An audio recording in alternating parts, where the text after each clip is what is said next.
Donnie and Dolly, the team is supported by ableauctions.ca. Closing your business? We can help.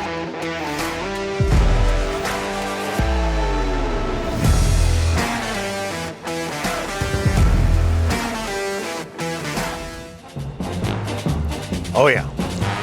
All of our guests today, including Ross Tucker standing by, are sponsored by Prescott Motors. You ready, Rick? Oh, yeah. Prescott Motors is celebrating its 31st anniversary this year. And to celebrate, they are continuing to give back to the community with their annual scholarship. This year, it's over $31,000. Learn more at basantmotors.com. It is a Monday. And as always on a Monday, although last week it was a Wednesday, we bring in from the Ross Tucker Football Podcast, Westwood One, CBS Sports, Ross Tucker to talk some NFL. How are you, sir? I am doing awesome. Yeah, I feel like I just talked to you guys. This is great. Yeah, yeah. So twice a week, maybe from now on, we'll talk. Look you've got new lighting in your home studio, and I'm thinking we're not going to be able to keep you that long. Hollywood is going to come calling any day now. It's great, isn't it? Mm-hmm. I had no idea. You know, I always had just like the regular, I'm in my garage. I always had just the regular overhead lighting.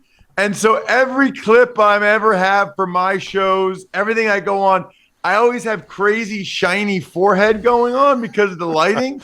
But now I look so much better. Like I was a 5 before and now I'm a 6.5. This is amazing. Yeah. 8. You're an 8 now. Thank you, Rick. Rick, smart move. Try to butter me up early. That's called a preemptive strike, Rick, and I appreciate it. I respect it. Thank you. Hey, Ross, a lot of your listeners are mad at me about Alberni. No. Okay. Why? I love Alberni, but I'm a Monday Prescott Motors guy. Okay. We know that. Mm-hmm. But no, they're mad because I said that if they don't cheer for Russell Wilson tonight, give him a standing ovation when he comes out. If they boo him, that they're a moron. Yeah. Yeah, well, you know what's going to happen. It always does. People wonder what kind of reception a great player is going to get when he comes back to his old team. It's going to be mixed, Ross. It always is. Do you agree with that? Probably. I mean, I guess I would love to ask the people, if you're going to boo him, I would love to ask why it is that you are booing. I would really like to know. You know what happens is the reason why it's usually mixed, Donnie, is because when the player leaves to go somewhere else, the people that are still in that city, their relationship is with the team, right? And I'm not talking about the fans. I'm talking about members of the media, right? So they need to have a direct line to Pete Carroll and John Schneider and the Seahawks organization. That's what matters to them. And so they're always going to spin it that way. Because now I see the reports where it's like Russell wanted out. You know, they were willing to do whatever they could, but he wanted out. That's how it always happens. Everybody's trying to save face when there's a divorce like this. Ross, some of the reports have Russell Wilson, according to reporters who have talked to teammates anonymously, that he checked out. He checked out midway through last season. Is that happen in your experience? Have you witnessed that? Have you seen that? Very rarely. You know, that's surprising for a player of his ilk. I can tell you, I can remember 2002. We're about to play the Eagles on a Saturday night game, second to last game of the season. And we come in there, I think it was second to last game of the season, maybe third to last. And we come in for the game, and during the morning pregame shows, they talked about Jerry Jones meeting with Bill Parcells. So you basically, at Teterboro Airport, New Jersey, so you basically knew that Dave Campo and the whole coaching staff was getting fired. Yep. So we go out, we lose that night. You want to talk about being checked out. That next week, we had a bunch of players actually skipped curfew before the next game against Washington. Wow. Before the last game of the year, they skipped curfew because they thought these guys are all getting fired anyway. I mean, that was checking out.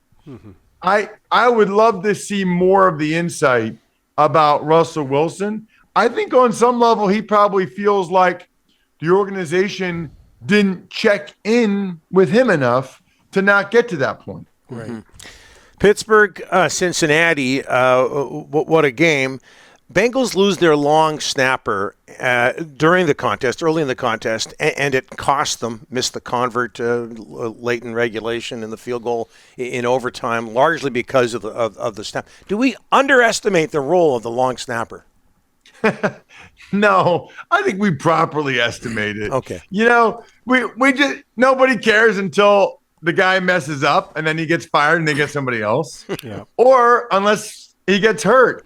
Honestly, I think the backup long snapper is getting kind of a raw deal here. I mean, obviously on the long field goal attempt, that was terrible.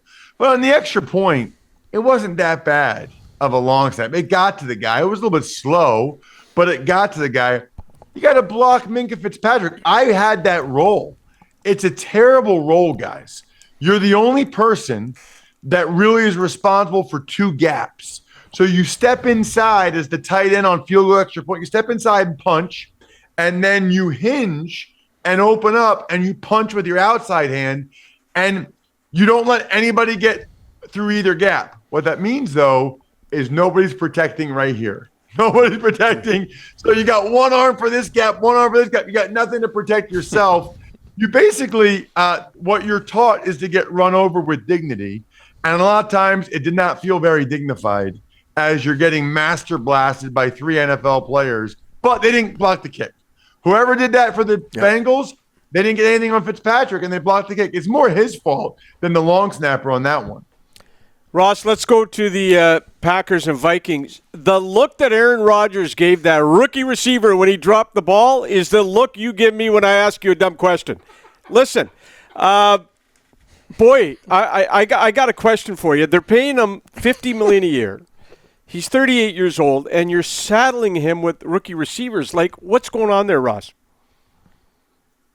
Yeah, it's kind of a weird way to get to that question. He's giving you the look. That was sort of circuitous. I threw in the little jab at myself. I threw it in. But, he complained about the rookie receivers in the postgame, Ross. But I'm just kind of wondering, like, I know one of their top receivers is out and they got injuries. But he sure did complain about the rookies dropping balls. He looked off. Yeah, he did. He looked off to me. I mean, he took sacks he normally doesn't. He took some vicious shots. Yep. He normally doesn't. Yes, he was upset that the rookie receiver from North Dakota State, Christian Watson, dropped the touchdown pass, and he should be. But, he kind of knew what he was getting into when he came back, right? Yep. I mean, he knew what the situation was. The whole Davante Adams thing is fascinating because I guess you have to ask yourself whether or not you think that would have happened if there was a different quarterback in Green Bay. I know Davante and Aaron Rodgers have a great rapport. I don't know.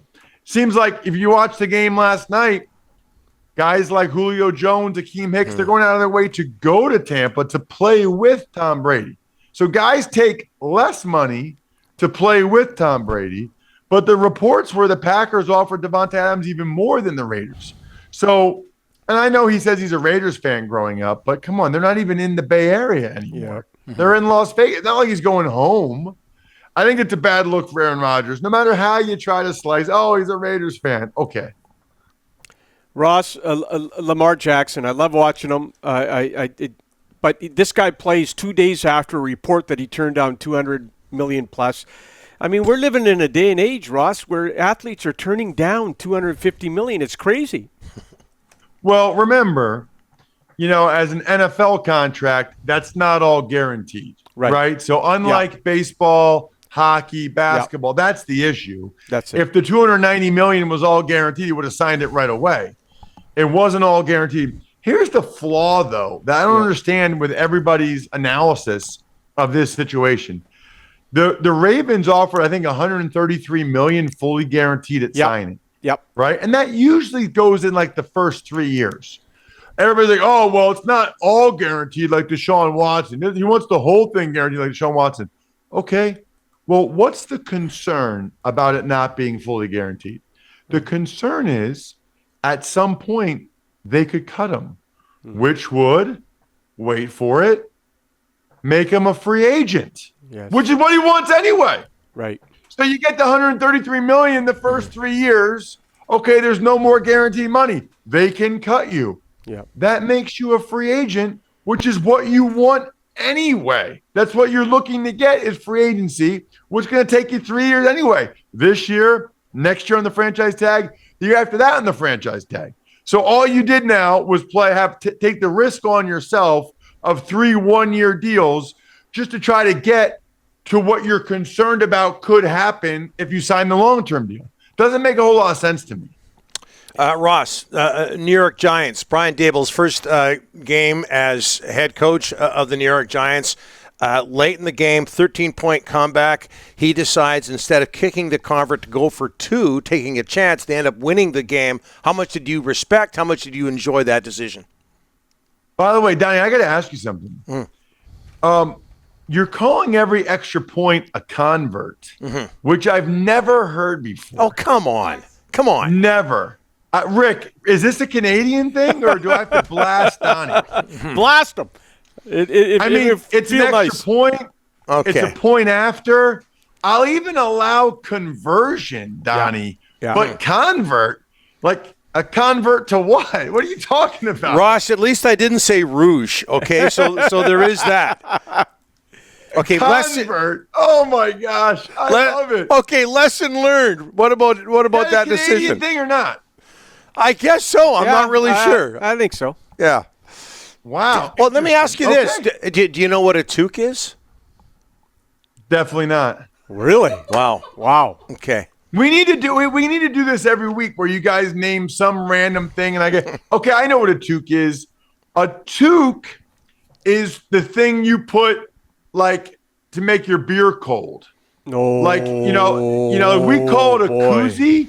You guys call it a toque because you take your beer and you toque it in. You toque it into the thing. Yeah, very quick. I enjoyed that a lot, but you're wrong. I guess you'd call it a knit cap, right? Snow. Cold. Yeah, a hat you wear in the Toque on snow. top. Wool, well, back in the day it would have been wool. How do you spell it? TOQUE. It's a very Canadian thing. TOQUE is toque? Yeah. Google it. No, that's toque. Yeah. Google it. Well, Google it. That toque is a BC thing, and you might want to look that up. Toque is something altogether different. It has roots in France and Quebec and all that. It's a hat you wear in the winter. You've got them down there. You just don't call them toques. Anyway, Brian Dable, what'd you think? Awesome. It's funny, actually. It probably wasn't the smartest move, right? Because let's go through it. You go for 2, 50-50 whether or not you get that. But even if you get that, the Titans play it differently. The Titans are more aggressive on offense because they're down by 1 now and they have to get to a field goal to win the game. Whereas if you kick the extra point, which is almost 100%, not 100, but almost, then there's a much better chance you go to overtime, which is 50-50. So I thought Steve Fezzik is my co-host on the Even Money Betting podcast. He said the Giants mathematically did not do the right thing. Guess what, Donnie and Rick? Yeah. The players love it. Yeah. It worked. And I can't tell you how important it is. Number 1, he believed in him. Number 2, it worked. Number 3, they won. That's very critical for a start for a new head coach like that. Yes, it is. Cowboys lose to the Buccaneers 19-3. Fans were booing there. Also, Dak Prescott injures his thumb. He's undergone surgery, out 6 to 8 weeks. He gets injured. Ross, just taking a left turn here, Tom Brady's 45 years old. And we all remember the knee injury years and years ago, but how does he stay away? And this is not just now in his 40s, but throughout his career, mostly. How does he stay away from injury so well? It's unreal. He's only ever missed 1 year's worth of games. It's insane. He does a very good job of moving in the pocket and a very good job, for the most part, of getting rid of the ball before he gets hit. Although I think Micah Parsons got on him so fast a couple times last night that he still wasn't able to get rid of it. And he was getting frustrated, I could tell. But yes, Brady's it's yet another one of the remarkable things, Donnie. It's not like he's a 45-year-old guy hanging on. He's still throwing frozen ropes, and he's not missed hardly any games. It's every time Brady takes the field, to me, it's a marvel. He's older than me. I mean, my back hurts. I've just been sitting in this chair for 12 minutes with my new lighting talking about the tube to keep my beer cold. By the way, I checked out your Twitter account, and I know he's from Pennsylvania like you. I think you saw him play in high school. Is Micah Parsons your favorite player in the NFL? Well, I mean, I've known him since he was in ninth grade, so I have an inherent bias. It's like any guy in the NHL that grew up in British Columbia that Rick acts like their best friend, even though the kid doesn't even remember Rick from his junior days. But Rick acts on Twitter like they're best buddies with his cell phone. No, I think it's natural. It's natural. Yeah. Look, I think he's one of my – actually, with Ryan Jensen, the center, for the Bucks being out, Parsons is one of my 5 favorite players in the NFL. Yeah. I mean, he's just really fun to watch. And it's fun when you, literally, I saw his 3rd high school game ever. He grew up like a half a mile that way. I don't know how many kilometers that is, Rick. Look it up. But he grew up like half a mile that way. And so I saw his 3rd high school game ever as a freshman in high school. And I texted Penn State and I was like, you better check out this 9th grader. And they did. And they gave him a scholarship the next week. He had a full scholarship to college after 3 high school football games in 9th grade. We have a merchandise, believe it or not, on this show, and as part of our merchandise, there's a Donnie and Dolly toque. Yep. Ryan, let's send Ross one, okay? I'll wear that. Yes, when you I ski. will wear that. Do people really buy your merch? Yeah. No, but we've got it. We've got an online store. Now I know why Ryan laughs so hard during the segment. There you go, right there. Because anytime Rick says something stupid, Ryan can make it into a meme on a T-shirt, and Ryan gets rich. Let me guess. Ryan gets 10% cut of all the merch sales. Yeah. And every time Rick says something stupid, he just starts giggling.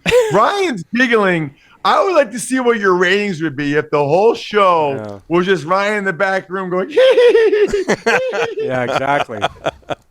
Awesome. Okay, toque's on the way. Ross, thanks for this. See you, dudes.